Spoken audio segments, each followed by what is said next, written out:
Assalamualaikum warahmatullahi wabarakatuh.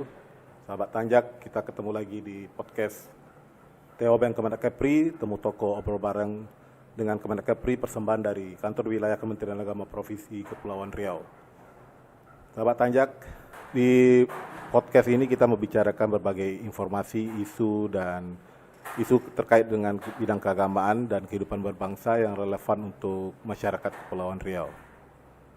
Pada saat ini kita kedatangan tamu spesial kita, yaitu Bapak Kepala Bidang Penyelenggara Haji Umroh Kanwil Kemendak Kepri, Bapak Haji Muhammad Safi'i. Selamat datang Pak di podcast TOBeng Kemendak Kepri. Beliau merupakan juga menjabat sebagai sekretaris dari PPIH Embarkasi Batam.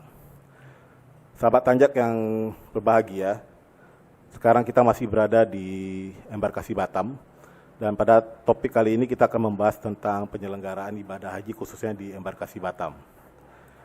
Pak Kabid, Embarkasi merupakan tempat berangkatnya jemaah haji menuju langsung ke Arab Saudi. Sekarang Pak Kabid bisa Bapak jelaskan nggak Pak tentang Embarkasi Batam ini berapa jemaah dan provinsi mana saja yang dilayani oleh Embarkasi Batam pada tahun ini Pak, pada khususnya musim haji tahun 1445 Hijriah atau 2024 Masehi ini Pak. Silakan Pak. Baik, terima kasih. Assalamualaikum warahmatullahi wabarakatuh. Waalaikumsalam. Alhamdulillah pada malam berbahagia ini dapat berjumpa dengan sahabat Tanjak ya. Ya. Dapat kami jelaskan di sini bahwa Embarkasi Batam itu melayani 4 provinsi, ya. Kepri, kemudian Riau, Kalbar, dan Jambi. Dan jemaah yang kita layani tahun ini cukup besar, cukup banyak, yaitu 12.437 jemaah. Dan terbagi kepada 28 kloter.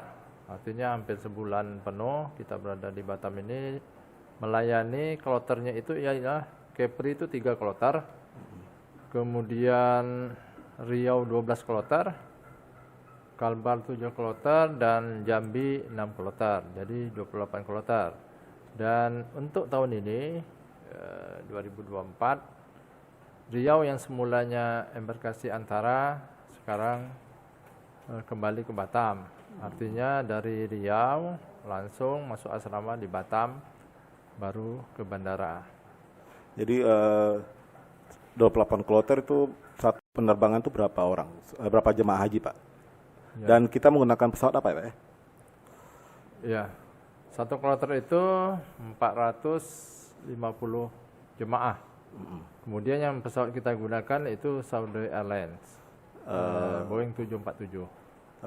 Pesawat berbadan besar Pak ya? Ya. Dan itu pun terisi full 450 jemaah. Tadi Pak Kabid sempat menyebut nama Embarkasi Antara Pak. Mungkin sahabat Tanjak belum paham gitu Pak. Apa itu Embarkasi Antara? Apa perbedaannya dengan Embarkasi Batam yang disebut yang masuk ke asrama haji ini Pak? Coba Bapak jelaskan Pak. Ada perbedaan Embarkasi Antara dan Embarkasi ya. Kalau yang Embarkasi yaitu Kepri, Riau, dan Kalbar itu dari daerahnya langsung masuk asrama dan dilayani 24 jam. 24 jam baru kemudian diantar ke bandara naik pesawat dan langsung ke Madinah atau Jeddah. Sedangkan Embarkasi Antara Jambi, mereka masuk asrama di Jambi. Masuk asrama di Jambi, dilayani, kemudian baru terbang ke Batam, lebih kurang 4 atau 5 jam, tukar pesawat, baru diterbangkan ke Madinah atau Jeddah. Jadi tidak mampir ke asrama haji Batam. Itu. Ya, kalau boleh kita istilahkan transit Pak ya? Transit ya. Seperti penerbangan transit. Artinya memang jemaah haji dari Jambi tidak masuk ke dalam asrama. Itu kebijakan dari Kementerian Agama atau gimana Pak? Tentang Embarkasi Antara ini Pak? Ya, Embarkasi Antara ini adalah usulan daerah provinsinya masing-masing. Kalau siap dia antara, tapi kalau belum siap sarana dan prasarananya terutama asrama, dia mesti tetap bergabung dengan Batam gitu. Oke Pak, terima kasih Pak.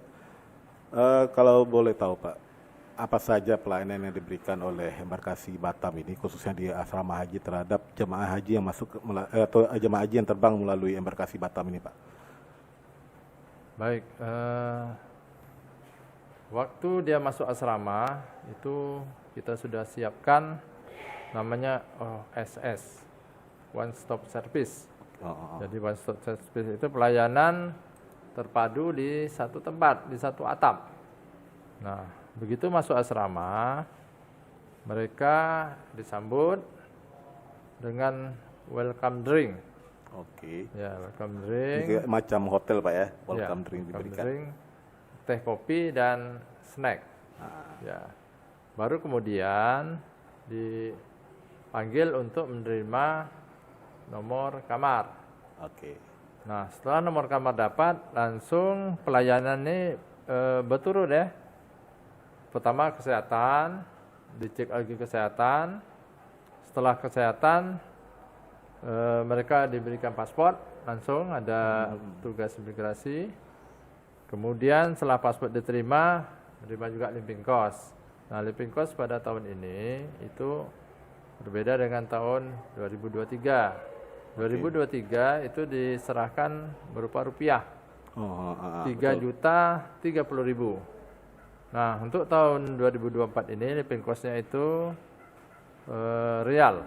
Dalam bentuk rial Pak ya? Rial 750 rial per jamaah. Itu berapa kalau dikurskan ke rupiah berapa sekarang Pak kira-kira?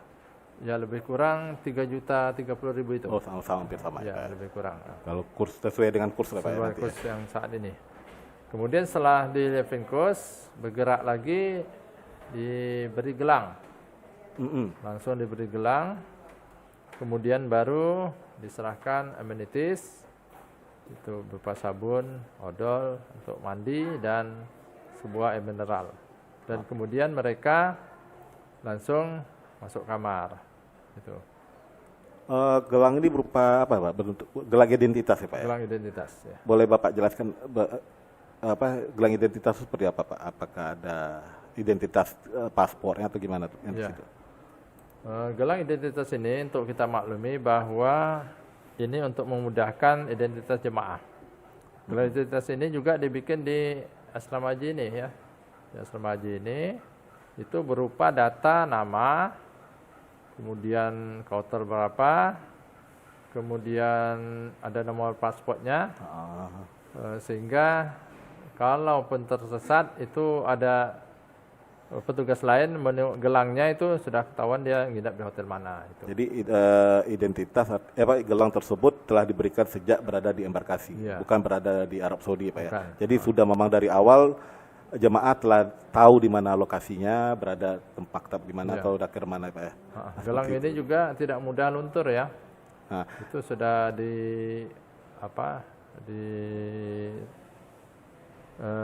begitu rupa sehingga tetap ada nampak dan tahan untuk bertahun-tahun. Oke Pak, tadi kembali ke tadi bahwa embarkasi ada tempat berada yang berkumpulnya jemaah untuk langsung terbang langsung. Apakah jemaah nanti ya Pak ketika mau berangkat itu pemeriksaan barangnya atau apa dilakukan di bandara atau gimana Pak? Ya. Dapat kita tambahkan lagi pelayanan tadi ya. Iya Pak. Yang saya katakan tadi sudah masuk asrama itu 24 jam. 24 jam itu artinya dia dapat sarapan, dapat makan siang, dapat makan malam, kemudian 2 kali snack. Dapat makan juga Pak ya. Ya. Kemudian nanti pada waktu kedatangan juga dapat snack sekali lagi. Oke. Gini Pak, tahun 2024 ini juga hampir sama tagline-nya dengan tahun 2023 tahun dulu itu tagline haji berkeadilan dan haji ramah lansia. Khusus embarkasi Batam, usaha-usaha yang dilakukan oleh embarkasi Batam untuk mendukung tagline haji ramah lansia ini apa Pak? Ya, haji ramah lansia itu artinya haji yang melayani lansia dan diprioritaskan ya. Ya. Jadi dari sejak kedatangan itu yang jelas kita siapkan kursi roda. dan petugasnya ya. Iya. Kemudian kita prioritaskan untuk diperiksa duluan, dilayani duluan, kemudian diantar ke kamar, dan untuk sampai ke pesawat juga dia prioritas. Artinya dia didudukkan di depan, di yang biasanya apa namanya? Itu khusus, kayak khusus ya. Maksudnya seperti kalau pesawat berbadan besar itu kan punya kelas bisnis. Ya. Itu lansia Lansia kita letakkan di kelas bisnis. Kelas bisnis, Pak. Oke, Pak. Tadi Bapak sudah menjelaskan apa saja yang didapatkan oleh para jemaah haji ketika sampai di embarkasi Batam, Pak. Sekarang saya mau tahu siapa saja terlibat dalam hal pelaksanaan operasional embarkasi Batam ini, Pak. Apakah cuma yang terlibat itu adalah Kementerian Agama atau cuma Kementerian Agama dengan Kementerian Kesehatan atau gimana? Bisa Bapak jelaskan siapa saja terlibat? PPIH embarkasi Batam ini itu tidak lepas dari dukungan atau kerjasama atau koordinasi dari berbagai instansi, terutama ya Kementerian Agama sendiri, kemudian dari pihak bandara, pelabuhan itu Dishub, kemudian dari pihak keamanan tentunya Polri atau polisi, kemudian juga kita melibatkan asrama. Kebetulan asrama Batam ini adalah punya BP Batam, kita libatkan untuk akomodasi ya. Kemudian imigrasi itu untuk pelayanan paspor. Kemudian juga kesehatan, dalam ini BPKK dan Dinkes ya, untuk jemaah yang sakit atau yang memerlukan. Kemudian juga APSEK, yaitu untuk X-ray. Jadi di asrama ini juga telah dilengkapi dengan X-ray. Langsung X-ray di sini, Pak ya. Artinya pemeriksaan barang bawaan dari jemaah haji telah diperiksa dan di X-ray di asrama haji atau embarkasi Batam ini, dan nantinya langsung di pesawat ketika sampai di bandara langsung masuk ke dalam pesawat, tidak melalui prosedur seperti itu ya, Pak ya. Ya. Terus Pak, sekarang ini kan kalau kita lihat bahwa ada jemaah haji yang tertunda keberangkatannya atau batal berangkat atau masuk rumah sakit, itu menjadi tanggung jawab embarkasi, khususnya embarkasi Batam atau gimana, Pak? Ya. Untuk yang tunda berangkat karena sakit, itu kita fasilitasi ya, karena di sini ada juga dokter. Jadi diperiksa di sini dulu, kalau tidak bisa kita rujuk. Nah, itu kita pantau, setelah sehat, layak terbang, itu akan kita berangkatkan untuk di kloter berikutnya kalau ada seat. Kalau tidak ada seat, kita tunggu yang ada yang tunda kosong, kemudian kita berangkatkan. Nah, kalau mesti sakit, itu tetap menjadi tanggungan kita, sehingga mudah-mudahan beberapa hari kemudian dia sehat. Ya, tetap kita tanggung di asrama ini, baru kita kalau sehat kita berangkatkan untuk kloter berikutnya. Itu namanya ada tanazul. Oh, tanazul. Oke, Pak.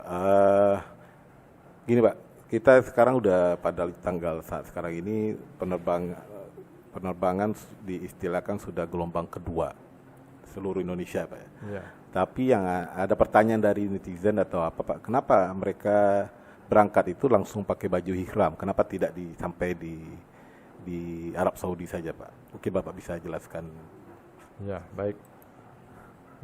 Kalau di kita ini mulai kloter 12 ya, 12 itu sudah masuk gelombang kedua dan langsung ke Jeddah, ya, langsung ke Jeddah. Artinya mereka harus berpakaian ihram karena mereka akan melaksanakan umrah yang wajib, ya. Nah, mengapa langsung pakai ihram? Karena mereka bisa menjatuhkan niat ihramnya itu ada dua cara ya. Bisa di atas pesawat nanti waktu melewati Yalamlam, nama daerahnya itu, nanti biasanya diberitahu oleh pramugari bahwa berapa menit lagi akan melewati Yalamlam, berarti bersiap. Nah, ada juga yang menjatuhkan niat ihramnya di Jeddah. Nah, karena Jeddah ini bandaranya sangat ramai, itu tidak mungkin nanti berganti pakaian di sana. Atau tadi di atas pesawat tidak mungkin. Makanya dia harus pakai ihram di embarkasi. Oke Pak, selama musim haji, perjalanan musim haji ini Pak, apakah ada pengawasan Pak terhadap kinerja kita ini, PPIH ini Pak? Iya. Dan pengawasannya seperti apa yang dilakukan oleh si pengawas ini Pak? Ya, alhamdulillah memang panitia perlu pengawasan. Dan untuk embarkasi Batam ini sebelum pada kita masuk asrama juga langsung pengawas sudah ada dari Irjen ya. Itu bergantian ya. Inspektorat dari Jakarta itu sekarang bergantian 5 hari sekali sampai embarkasi selesai mereka tetap mengawasi kita dan akan memberikan masukan untuk kebaikan di embarkasi Batam ini. Dan itu telah kita jalan memang setiap tahun Pak ya, bahwa bukan hanya pada musim haji tahun ini, tapi memang setiap tahun memang diawasi setiap hari, memang full pengawasan ya Pak. Full pengawasan. Artinya kita memang kerja tidak asal-asalan atau memang tidak sesuai kehendak hati, kita memang kerja sesuai dengan SOP yang telah kita tetapkan dan sesuai dengan peraturan yang ada Pak ya. Ya, alhamdulillah. Oke Pak Kabid, begitulah penjelasan dari Bapak Sekretaris PPIH kita, sahabat Tanjak semuanya, bahwa jelas embarkasi Batam terus melayani berbagai provinsi, jemaah berbagai provinsi dan berbagai kabupaten kota yang ada di 4 provinsi, khususnya itu Kepulauan Riau, Jambi, dan Kalimantan Barat. Mudah-mudahan informasi yang diberikan oleh Pak Haji Muhammad Syafi'i Kabid PAU Kanwil Kemenak Kepri bermanfaat bagi kita semua dan bisa dijadikan referensi untuk kedepannya bagi jemaah, bahwa prosedur masuk ke embarkasi Batam telah jelas bahwa adanya istilahnya one stop service, artinya pelayanan diberikan seluruhnya di dalam embarkasi Batam. Jadi wajar saja jika Bapak Ibu semuanya tidak diperkenankan untuk keluar dari asrama karena sudah menjadi tanggungan full sepenuhnya oleh embarkasi Batam. Demikian Pak Kabid, terima kasih atas waktunya. Saya tahu Bapak sangat-sangat sibuk. Begitulah, demikianlah Pak sahabat Tanjak, bahwa podcast kita akhiri sampai saat ini. Kami ucapkan terima kasih. Wassalamualaikum warahmatullahi wabarakatuh. Waalaikumsalam warahmatullahi wabarakatuh.